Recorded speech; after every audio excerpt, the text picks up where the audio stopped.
John Harper came home to a sight that turned his stomach. The HOA president, Margaret Klein, stood brazenly in his backyard, clipboard in hand, claiming she was there to make improvements. Her smug dismissal of his objections, that the HOA could do whatever it wanted, lit a fire in John's chest. This wasn't just a trespass but an invasion of his sanctuary. What Margaret didn't know was that John, a man forged by discipline and principle, was ready to fight back. Her arrogance was about to unravel her world. But let's start from the beginning. John Harper, a suburban homeowner, never imagined his quiet life would erupt into chaos. His home, with its sprawling backyard, was a haven for weekend barbecues with his wife, Emily, and their 2 kids. John, a former Marine in his late 40s, valued order and integrity above all. The house was their dream, its large plot a source of pride. But one afternoon, as John pulled into his driveway, something felt wrong. A car with the HOA's logo sat by his back gate, and there, near the fence, was Margaret Klein. In her 50s, always dressed to intimidate, Margaret ruled the neighborhood with an iron fist, meddling in private affairs like a self-appointed queen. "John, we need to talk," Margaret said, not bothering to look up from her clipboard. Her tone was icy, her presence an insult. John's gut screamed that this was trouble. "Margaret, what are you doing in my backyard?" he demanded, his voice tight. She barely glanced at him. "We're discussing modifications to your property. The HOA decided your backyard needs improvements." John's blood boiled.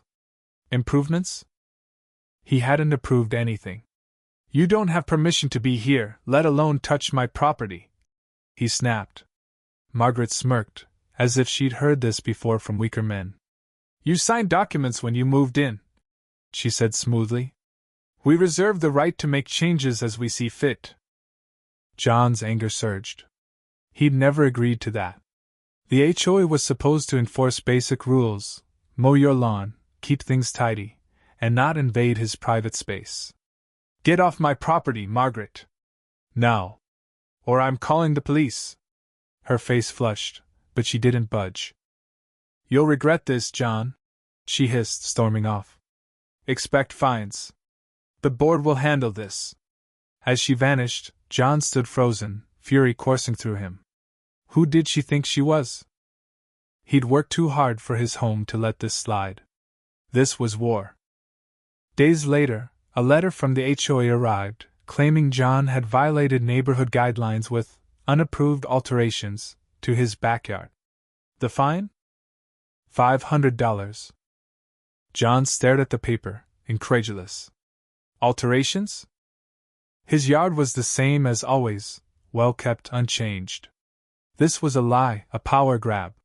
His hands shook as he sat at the kitchen table, the morning light doing nothing to ease his rage. He called the HOA office, navigating a maddening voicemail system before reaching a receptionist who dodged every question.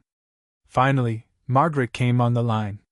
"The fine's non-negotiable, John," she said coldly. "Pay it, or it'll increase." "Non-negotiable?" John's voice rose.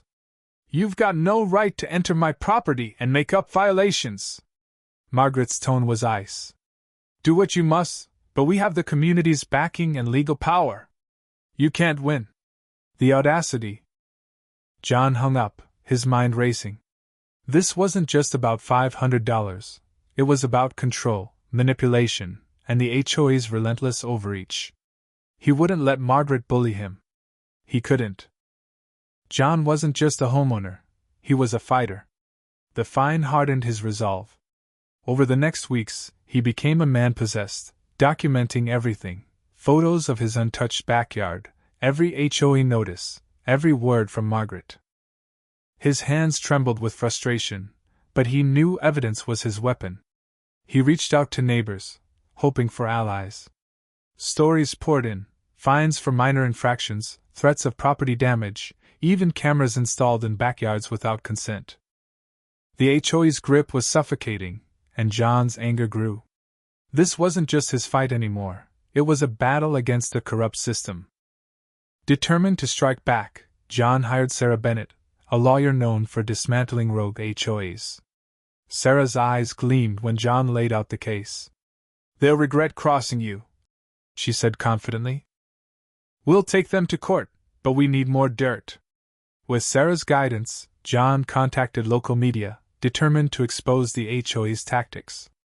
A journalist from a community news site jumped on the story, and within days it was live. Messages flooded in from residents sharing their tales of HOA abuse. John wasn't alone anymore. He had a movement. The deeper they dug, the uglier it got. Margaret wasn't just trespassing, she was falsifying reports, manipulating documents, and abusing her power on a massive scale. This was a pattern, a web of corruption. John's anger simmered as he reviewed the evidence. Every photo, every email, was a nail in the HOA's coffin. "This isn't just about my backyard," he told Sarah. "It's about justice." The courtroom loomed, and John was ready. The trial was electric. The courtroom buzzed with tension. Neighbors, journalists, even pale-faced HOA members packed the seats. John, in a sharp suit, felt his heart pound but stood tall. As he presented his evidence, his voice was steady, though it cracked with emotion. He detailed the laws protecting homeowners, exposing Margaret's illegal entry and the HOA's fabricated violations. Margaret's glare burned into him, but John didn't flinch. The judge's silence was agonizing, but when the verdict came, it was a thunderclap. "The court finds the HOA's actions unjustifiable," the judge declared. "All fines against Mr. Harper are dropped. Margaret Klein, you are guilty of misconduct and will be personally fined." The gavel slammed. The room erupted. The judge ordered the HOA to pay John's legal fees and issue a public apology. Margaret's face was a mask of shock. John exhaled, months of tension dissolving. He'd won. Outside the courtroom, neighbors cheered. The HOA's reign of fear was crumbling. Back in his backyard, John felt peace for the first time in months. The battle had been brutal, but his victory wasn't just his, it was for everyone bullied by an unjust system. The HOA rewrote its bylaws, adding protections to prevent future abuses. Margaret was ousted, her reputation in tatters. She'd thought she could control everything. She was wrong. John stood in his yard, the sun setting, casting long shadows. His home was safe, his family secure. He'd learned one truth: never back down from what's right. This fight had changed him, and it would inspire others to stand up too. What do you think? Was John right to take on the HOA, or should he have paid the fine and moved on? Share your thoughts in the comments below. And let's talk about power dynamics.